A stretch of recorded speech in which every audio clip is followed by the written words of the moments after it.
भले ही मैं मुसलमान हूँ, लेकिन मुझे दफनाना नहीं, जला देना। किस सुपरस्टार ने ये बात बोली थी और क्या उनकी ये आखिरी समय की इच्छा पूरी हुई थी? आज आपको यही बताएंगे। देख रहे हैं आप एवन एंटरटेनमेंट, मेरे यानी मेघा के साथ। कॉमेडियन महमूद की सबसे बड़ी प्रॉब्लम यही रही कि उन्हें किसी ने सीरियसली नहीं लिया, चाहे उनके चाहने वाले हों, सिनेमा के पत्रकार हों या फिर उनके रिश्तेदार। सबको यही लगता रहा कि अपनी जिंदगी में वो खुश थे, जबकि ऐसा नहीं था। महमूद अली बॉलीवुड के सुपरस्टार कहे जाते थे। वो ऐसे मुस्लिम एक्टर थे जो कहते थे कि मेरे मरने के बाद मुझे दफनाना मत, जला देना। लेकिन आखिरी वक्त पर उनका ये फैसला बदल दिया गया। 29 सितंबर 1932 को जन्मे महमूद ने करीब 300 से ज्यादा फिल्मों में अपनी पूरी जिंदगी में काम किया। 23 जुलाई 2004 को वो इस दुनिया से चले गए। लेकिन एक वक्त था जब महमूद के नाम की तूती सिनेमा में बोलती थी। उनके नाम की धाक ऐसी कि उन पर बड़े बड़े एक्टर घबरा जाते थे। दर्शक हीरो के नाम पर कम, महमूद के नाम पर ज्यादा फिल्में देखने चाहते थे। कुंवारा बाप, पड़ोसन, गुमनाम, बॉम्बे टू गोवा, ऐसी कई हिट फिल्में आज भी उनके अभिनय को दर्शा देती हैं। लेकिन किसी कॉमेडियन सुपरस्टार को कोई दुख होगा? वेल, ये बात मानना बहुत बड़ी ट्रेजेडी है, क्योंकि महमूद का बचपन बेहद गरीबी में कटा था। वो एक्टर बनने के बाद भी ट्रेन में अंडे और टॉफियां बेचते थे। इसके साथ ही डायरेक्टर प्रोड्यूसर राजकुमार संतोषी के पिता पीएल संतोषी के वो ड्राइवर भी बने।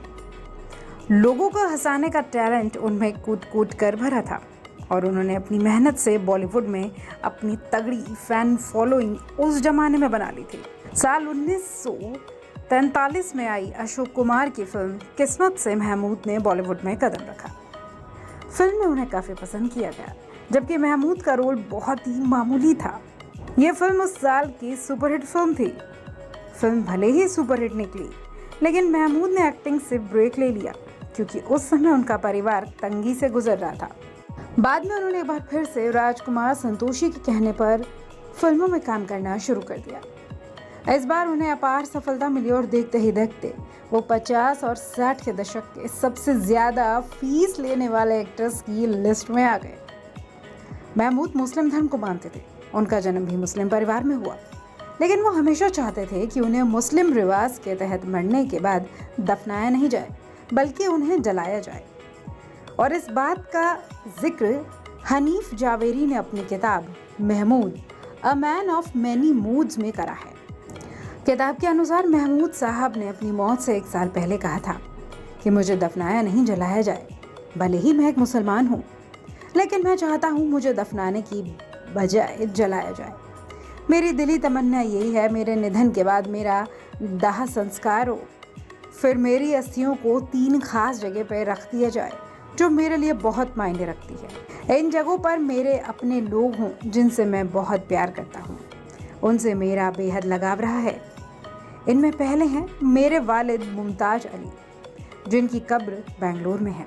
दूसरी है मेरी माँ लतीफुन्निसा अली, जिनकी कब्र मुंबई के चांदीवली में है। और तीसरे हैं राष्ट्रपिता महात्मा गांधी, जिनकी समाधि दिल्ली में है।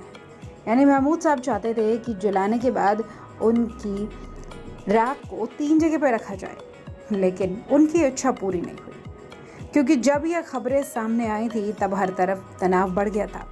इस खबर को छापने के लिए महमूद के घर वालों ने मीडिया से मना भी कर दिया था और महमूद को भी काफ़ी समझाया गया कि वो अपनी इस इच्छा को वापस ले ले। और आखिर में 2004 के 23 जनवरी को जब उन्होंने इस दुनिया को अलविदा कहा, तब उनके शरीर को घर वालों ने उनके पिता के पास बेंगलोर में ही दफना दिया।